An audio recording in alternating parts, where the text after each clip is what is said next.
ಈ ವಿಡಿಯೋವನ್ನು ನೋಡುವ ಮುನ್ನ ನೀವು ಇನ್ನೂ ಕೂಡ ನಮ್ಮ ಚಾನೆಲ್ ಅನ್ನು ಸಬ್ಸ್ಕ್ರೈಬ್ ಆಗದಿದ್ದರೆ ಸಬ್ಸ್ಕ್ರೈಬ್ ಆಗಿ ಮತ್ತು ಈ ವಿಡಿಯೋಗೆ ಒಂದು ಲೈಕ್ ಮಾಡಿ. Hi friends, life line Kannada GK ಅಡ್ಡಾದ ಮತ್ತೊಂದು ವಿಡಿಯೋಗೆ ಸ್ವಾಗತ.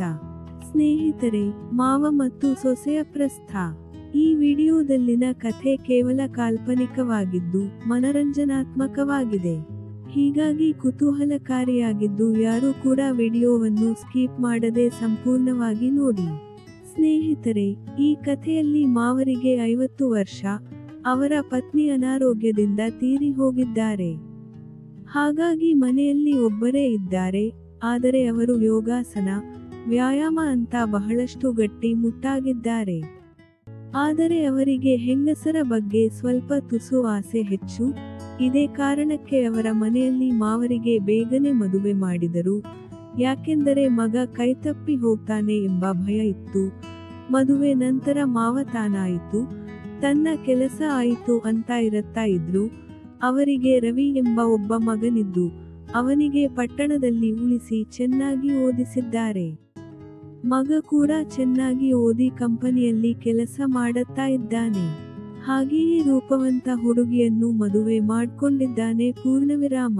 ಆದ್ರೆ ಅತ್ತೆ ತೀರಿದ ಕಾರಣಕ್ಕೆ ಅವರ ಮಗ ಊರಿಗೆ ಬಂದು ತಮ್ಮೊಂದಿಗೆ ಇರೋಕ್ಕೆ ಹೇಳುತ್ತಾ ಇದ್ರು. ಆದರೂ ಸಹ ಮಾವ ಒಪ್ಪಿದಿಲ್ಲ. ಹೀಗಾಗಿ ರವಿ ತನ್ನ ಹೆಂಡತಿ ರಾಧಿಕಾಳನ್ನು ತನ್ನೂರಿಗೆ ಕರೆದುಕೊಂಡು ಬಂದಿದ್ದ. ಮೊದಲೇ ರಾಧಿಕಾ ಲಕ್ಷಣವಾಗಿದ್ದಳು. ಅವಳನ್ನು ನೋಡಿ ಮಾವನ ಆಸೆಗಳು ಮತ್ತೆ ಮನೆ ಮಾಡ್ತು. ಅದರಲ್ಲಿ ರಾಧಿಕಾ, ಮಾವ ಪ್ಲೀಸ್ ನೀವು ನಮ್ಮ ಮನೆಗೆ ಬರಬೇಕು, ನಮ್ಮ ಜೊತೆಗೆ ಇರಬೇಕು ಅಂತ ವಿನಂತಿ ಮಾಡಿದ್ಲು. ಆಗ ಮಾವ ತಲೆಯಲ್ಲಿ ಒಂದು ಪ್ಲಾನ್ ಮಾಡಿಕೊಂಡ. ತಮ್ಮ ಹಸಿವನ್ನ ಸ್ವಲ್ಪ ಮಟ್ಟಿಗಾದರೂ ತಣಿಸಿಕೊಳ್ಳಬಹುದೇನೋ ಅಂತ ಕೊನೆಗೆ ಮಗನ ಜೊತೆಗೆ ಹೋಗೋಕ್ಕೆ ಒಪ್ಪಿಕೊಂಡ. ಆದರೆ ಮಾವನ ಯೋಚನೆ ಸೊಸೆಗೆ ಅರಿವಾಯಿತು. ಆಕೆ ಕೂಡ ಬಹುಶಃ ಇವರು ನನ್ನ ಕಂಪನಿ ಆಗಬಹುದು, ಗಂಡಿನಿಂದ ತೀರದ ತನ್ನ ಹಸಿವನ್ನ ಇವರಿಂದ ತೀರಿಸಿಕೊಳ್ಳಬಹುದೇನೋ ಅಂತ ಅನ್ನಿಸ್ತು. ಸರಿ ಅಂತ ಆಮೇಲೆ ರಾಧಿಕಾ ಅಡುಗೆ ಮಾಡುತ್ತೇನೆ ಅಂತ ಹೋದ್ಲು. ರವಿ ಕೂಡ ಊರಲ್ಲಿ ಹೋಗಿ ಬರುತ್ತೇನೆ ಅಂತ ಹೋದ. ಆಗ ಮಾವ ಸೊಸೆಗೆ ಸಹಾಯ ಮಾಡಲು ಅಡುಗೆ ಮನೆಗೆ ಬರುತ್ತಾರೆ. ಅಲ್ಲಿ ಸೊಸೆ ಅಡುಗೆ ಮಾಡುತ್ತಿದ್ದಳು. ಸೊಸೆ ಮಾವನನ್ನ ಸೆಳೆಯುವುದರಲ್ಲಿ ಅಡುಗೆ ಮಾಡಿ ಮುಗಿಸಿದ್ಲು. ನಂತರ ಎಲ್ಲರೂ ಊಟ ಮಾಡಿದ ಮೇಲೆ ಎಲ್ಲರೂ ಮನೆಯ ಹಿಂದೆ ನಡೆದ ಘಟನೆಗಳ ಬಗ್ಗೆ ಮಾತನಾಡುತ್ತಾ ಕುಳಿತರು. ಆದರೆ ಮಾವನಿಗೆ ಸೊಸೆ ಮೇಲೆ ಕಣ್ಣು. ರಾತ್ರಿ ಎಲ್ಲರೂ ಕೂಡ ಊಟ ಮಾಡಿ ಮಲಗಿದ್ರು. ಆದ್ರೆ ಮಾತ್ರ ಯಾವಾಗ ತನ್ನ ಹಸಿವು ನೀಗುತ್ತೆ ಅಂತ ಯೋಚನೆ ಮಾಡುತ್ತಾ ನಿದ್ರೆ ಮಾಡಿಲ್ಲ.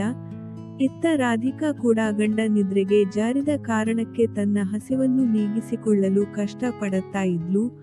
ಆಗ ಮಾವ ಮಗ ಸೊಸೆ ಏನೋ ಮಾಡ್ತಿದ್ದಾರೆ ಅಂತ ಅವರ ಕೋಣೆಯ ಬಾಗಿಲಲ್ಲಿ ನೋಡುತ್ತಾ ಇದ್ರು.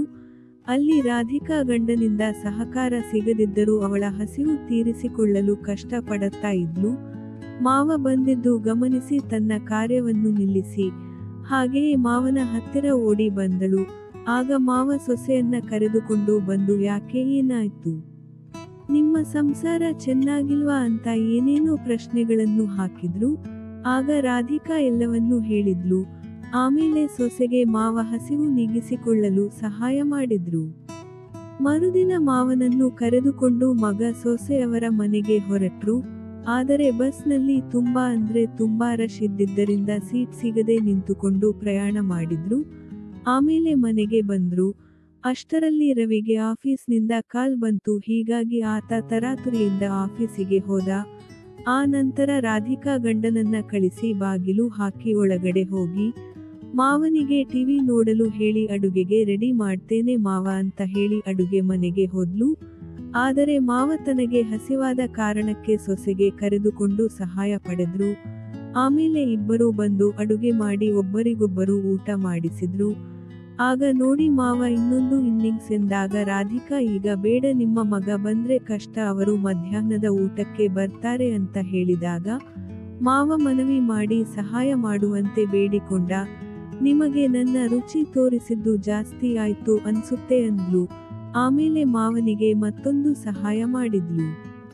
ಆಮೇಲೆ ಮಾವ ಟಿವಿ ನೋಡುತ್ತಾ ಕುಳಿತಿದ್ದಾಗ ಅದೇ ಸಮಯಕ್ಕೆ ರವಿ ಕೂಡ ಕೆಲಸ ಮುಗಿಸಿ ತುಂಬಾ ಸುಸ್ತಾಗಿ ಒಳಗೆ ಬಂದ. ಆಮೇಲೆ ಅದು ಇದು ಅಂತ ಹರಟೆ ಹೊಡೆದ್ರು. ಆಮೇಲೆ ಊಟ ಮಾಡಿ ಮಲಗಿಕೊಳ್ಳಲು ತಮ್ಮ ತಮ್ಮ ರೂಮಿಗೆ ಹೋದಾಗ ಮಾವ ಸೊಸೆಗೆ ಮತ್ತೆ ಬೇಕಂತ ಕೇಳ್ತಾರೆ. ರಾಧಿಕಾ ಗಂಡನಿಗೆ ಮಲಗಲು ಹೇಳಿ ಮಾವನಿಗೆ ಏನೋ ಬಿಸಿನೀರು ಕೊಡಬೇಕಂತೆ ಅಂತ ಹೇಳಿ ಬರ್ತಾಳೆ.